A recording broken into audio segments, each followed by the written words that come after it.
My name is Fernando Serra. I'm pleased to be here with Professor Derek Abell and Jorge Carvalho from HSM. Professor Derek Abell is a well-known academic and executive in education.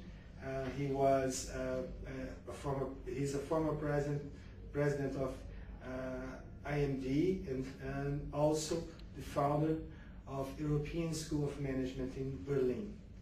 So, Professor Abell, it's a pleasure to have you here. Thank you for inviting me. If you could please tell us something or your ideas about the future of strategy and marketing in the new world, in the new role of those, we may say, disciplines and for the managers and the CEOs and the people. Good. So, thank you for this good question. I think, if you ask anyone about the future, nobody knows. But what I think clever people do is they look at the past and see if there's some kind of a thread that's running from past to present to future, and this way you can get a bit ahead of others in thinking. So I think none of us are clairvoyant, but it's probably important to see kind of how things have been developing and then to try to see them before others. So I think if you want me to ask the question, what will strategy be like in the future, I have to start a little bit with the question what it was like before and why it might be changing and what might happen later. It's an old story, strategy. I mean, it's nothing new. We were talking about strategy hundreds of years ago, and probably some of the original thoughts didn't come from business, although business people from the beginning were trying to set directions, but some of the early ideas about strategy came from military, and when we really started to think seriously about strategy, it was probably after the Second World War. I mean, business people practiced it, but it became part of the literature of management really after the Second World War. And if I think about that time, everything was growing, and because we were all recovering from a bad time, and the main point there was to get the strategy right. And if you got it right and multiplied it, you could do very well. You didn't have to change it much. You had to get it right once, and then whatever market you were in, you could grow by simply expanding it and expanding it. And we went on like that more or less for 20 years, as long as everything was going up. The main point was to have a good strategy and just do it. So implement it and multiply it. And so we really started to think differently about strategy when some companies realized that they were not in one market with one business, they were in several markets, because as the world expanded, companies diversified and they went into markets beyond their home market, even in the United States. We started to think about things outside the United States. And for the first time, people started to say, we don't need one strategy, we need more than one. We're diversified, we're decentralized, so we need decentralized strategies. We have several. And then for the first time, we started to hear the word business unit strategies, because the companies were in multiple businesses. And then we separated corporate strategy, meaning something for the whole company, from strategies for one business and another strategy for another. This was the first really big change, and it only really happened when companies recognized their separation structurally. So we had business units, and so this was a big change. A second big change occurred, I'm deliberately describing history to talk about the future, but the second big change occurred when, and I remember this, I was living in the United States, you could get money quite easily if you had a good project. So the banks were open 24 hours a day, 7 days a week. If you had a good thing, you could get money. And companies hadn't borrowed so much, so that if they had good projects, they went to the bank and borrowed money and did it. And then we came to a point, another big change, money was not in universal supply everywhere, anytime.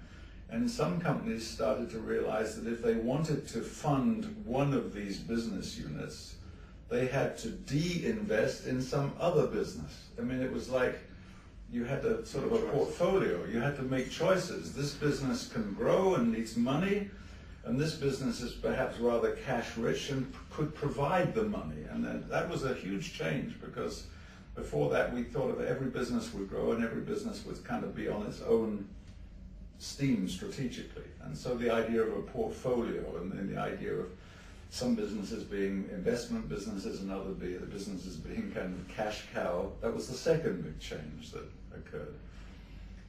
And then I think the third big change that occurred was the kind of beginnings of real internationalization, and the words international strategy started to get into the literature and into the thinking.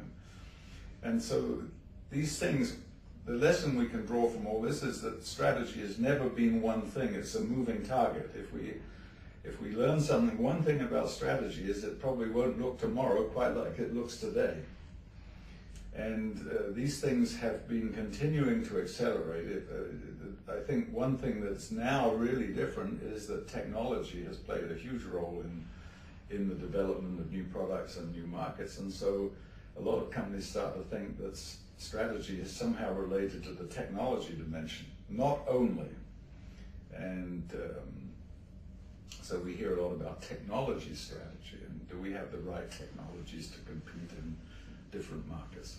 Actually, some people are deceived by that because they begin to believe that all strategy originates in the R&D lab. And that's also not correct, because some of the new things and opportunities for differentiation have to do not with products, but to do with design. Look at, iPads and iPods, and why are these things so popular? Not just because they're new, technically new devices, they're slick. They look good, they feel good. And this is nothing much to do with technology, it's to do with design. And a lot of companies' strategies are not depending on technology, but on services. So now strategy starts to be not just kind of get good products with good technology, well designed, but our strategy has to include a service dimension. And so designing in a broader way also. It's really, for the service it's kind of a strategy for various elements which could be combined in new ways for customer satisfaction. And customer satisfaction is ultimately, that's the purpose of strategy making. If you ask me about the future, I would say one thing that is a constant, that there are 3 or 4 things that are really important and continue to be important about strategy. If you say, what is a good strategy? It's certainly about setting the goals of the business relative to the goals of other businesses that could use or supply the cash. That's an ongoing constant. And it's even more important because we don't have 3 or 4 divisions. We have multiple bits and pieces of companies, each of which have different roles in the. So this is one.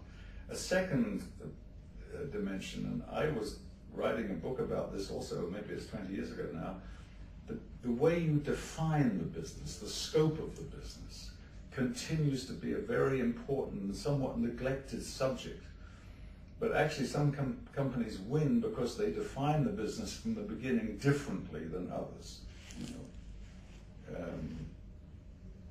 One of the new dimensions which will continue to evolve in the future is not just the definition in terms of customers and what we do for customers, but how we define ourselves vertically.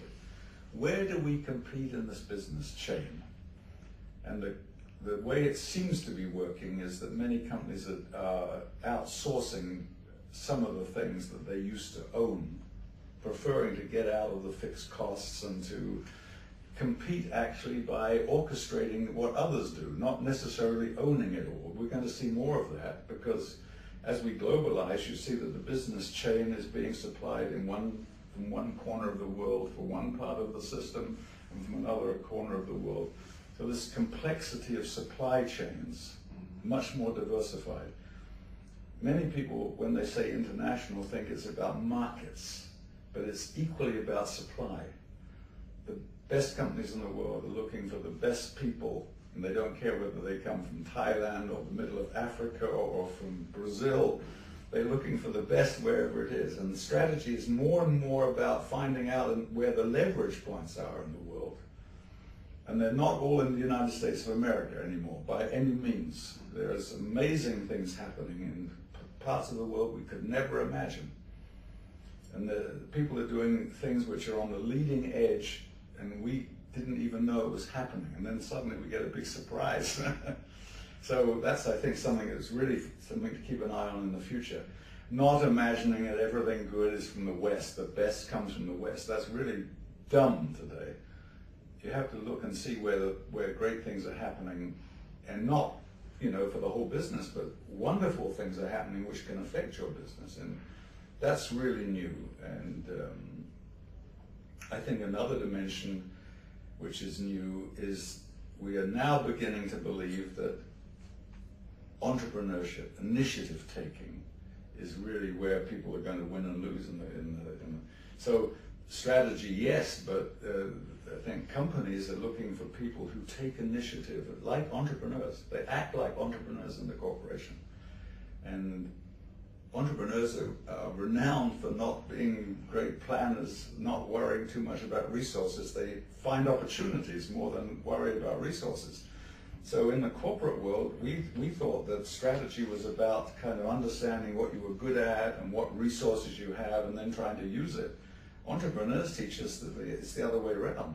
If you can identify the opportunities before anyone else, you can get to the market quicker and you can find the resources, find the money, find the technology somewhere to get the job done. So we actually sort of, as we move forward now, strategy is moving away from a concern for resources and competences to a bigger and bigger concern for identifying opportunities before someone else and being quick and being entrepreneurial. And we're looking in companies for people who can move things, change things. These are just some of the things that strike me. And how do you find those opportunities? Is that a framework where companies should work at to really tackle those opportunities? No, I tell you what I think. If you watch entrepreneurs, the reason that they nose out good opportunities is they're everywhere. They're kind of energy bombs. The real entrepreneurs of the world are all over the place all the time. They talk to a lot of people. They involve themselves in all kinds of things. They read a lot, they think a lot, they run around, and they spend a lot of energy. And in this process of being very active in a lot of places, they find opportunities automatically. In the corporate world, if you go into some companies and you see that people go in their offices in the morning and turn on the computer and sit in front of the screen all day, or shut the office and they hardly have a contact with anyone, this will never lead to the identification of opportunities.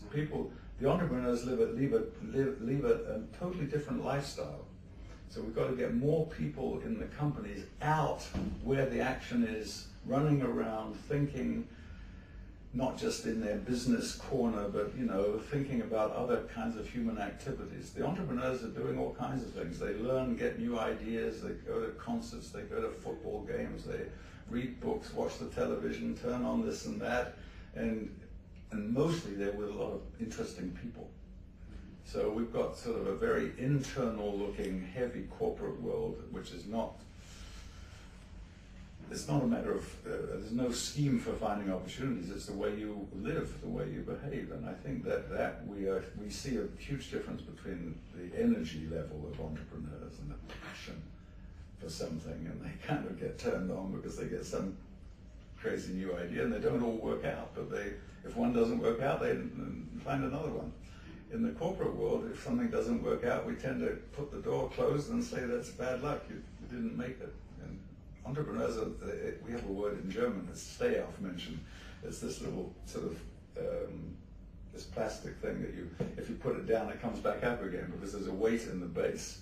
Do you think that has to do with the fact that failure in business is bad, something that is looked as a bad thing, as opposed to in entrepreneurship where failure is something that you embrace?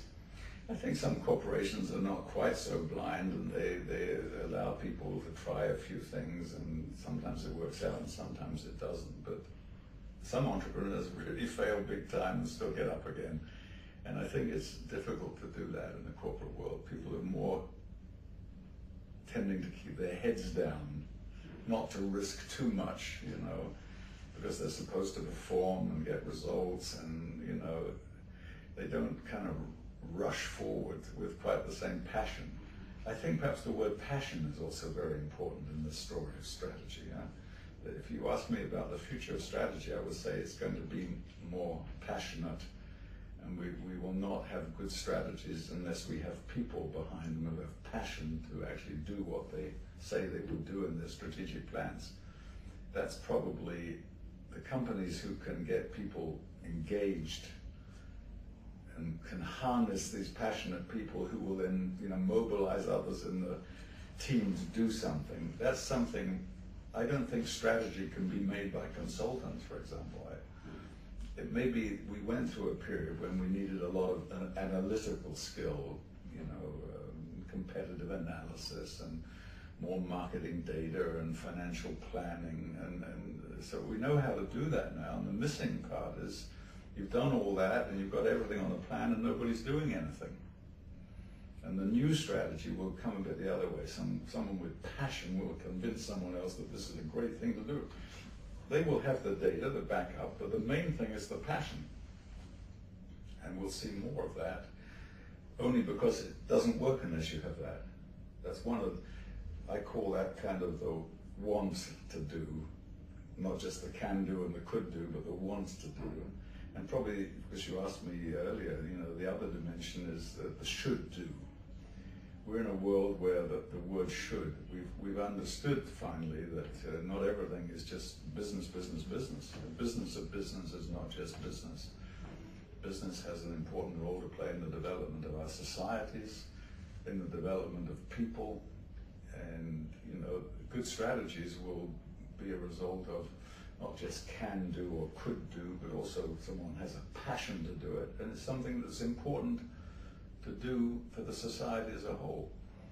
This is not really new, but it's not a dominant, was not a dominant theme, especially in the last 20 years. We've kind of forgotten. Some entrepreneurs 50 years ago were thinking like this already. Said we're in business to make a contribution. We're not only in business to make a profit. In fact, if we make a contribution, we'll make a profit. And that has to do with the fact that sustainability right now is really something that has to be within the strategy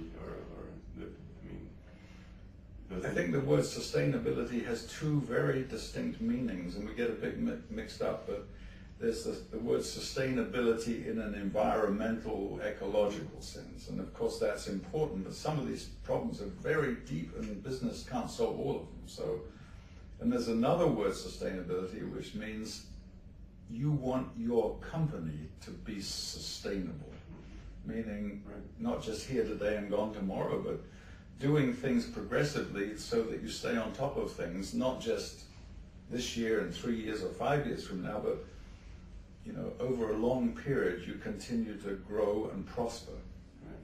And that's not an environmental idea of sustainability, it's a business idea. And I think a lot of companies have been going the other way. They've been concentrating on kind of short-term results and not even thinking about the long-term, yet alone about long-term sustainable growth and profit. And I think that's coming back also.